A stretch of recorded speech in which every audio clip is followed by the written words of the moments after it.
They ride out from the pages of Revelation with a chilling purpose: conquest, war, famine, and death.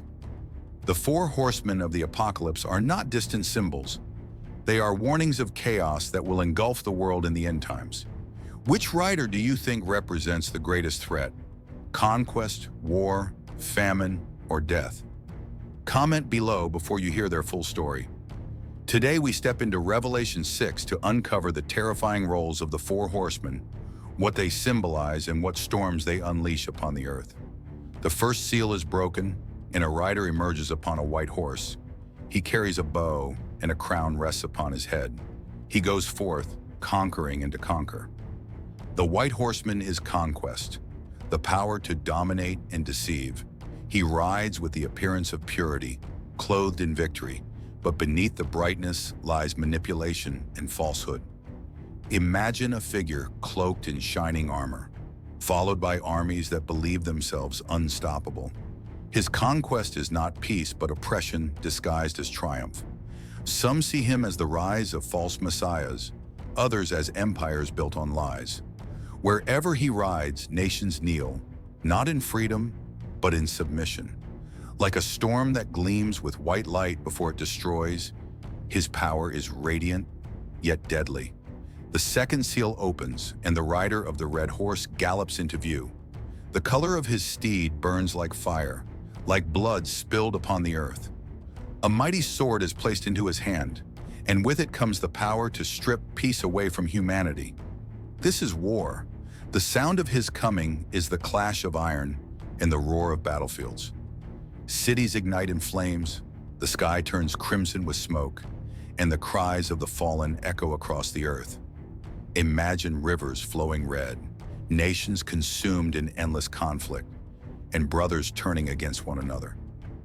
The red horseman leaves behind no silence, no rest, only chaos, division, and destruction. The third seal is broken, and the black horse rides forth. Its rider holds a pair of scales in his hand, the emblem of measured survival. A voice cries out, "A quart of wheat for a denarius, and 3 quarts of barley for a denarius, but do not harm the oil and the wine." This is famine. He is not as sudden as war, but more relentless. He drains life slowly, leaving hollow faces and desperate cries behind. Fields dry, markets empty, and the poor starve while the rich remain untouched. The scales symbolize the cruel balance of scarcity. Every grain weighed, every crumb precious. Bread becomes more valuable than gold, and survival itself becomes a luxury. The black horseman rides through villages where children hunger, and through kingdoms where the wealthy feast while the masses waste away. His weapon is not the sword, but hunger itself, invisible, silent, and merciless. The fourth seal shatters and the pale horse steps into view. Its rider is named Death, and the grave follows close behind.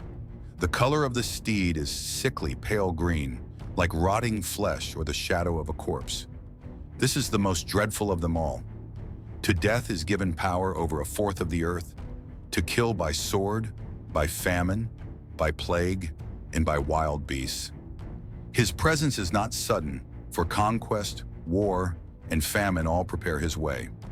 Conquest deceives, war destroys, famine starves, and death gathers what remains. Picture skeletal hands reaching over battlefields, clutching at starving villages, stretching across empires collapsing into dust. He is not a passing rider. He is the shadow that lingers after them all. No king escapes him, no beggar avoids him. He is the inevitable end of every empire and every man. The four horsemen of the apocalypse are more than terrifying visions. They are eternal warnings, symbols of what happens when humanity surrenders to pride, violence, greed, and death. Conquest represents the hunger for power. War shows us the price of hatred. Famine exposes the cruelty of greed, and death is the final reminder that all flesh returns to the grave. Revelation does not reveal these riders to entertain us, but to awaken us. They are the shadows that show us where the world is headed when love, truth, and faith are abandoned. So now the question remains, which rider do you fear most? Is it conquest with his false glory, war with his endless bloodshed, famine with his slow cruelty, or death himself, the one none can escape? Let me know in the comments below. And if this dark journey into Revelation opened your eyes, remember to like, share, and subscribe for more explorations into the mysteries of the Bible. Their hoofbeats echo like thunder, shaking the foundations of the earth. Every rider carries not just power, but a curse unleashed upon mankind. The white horse blinds with false light, drawing nations into its trap. The red horse leaves the ground soaked, as if the earth itself drinks blood. The black horse weighs hope on fragile scales, turning hunger into despair.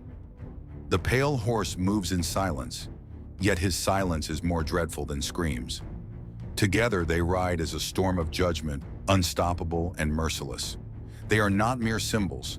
They are forces that bend history itself. And when their ride begins, the world will never return to what it once was.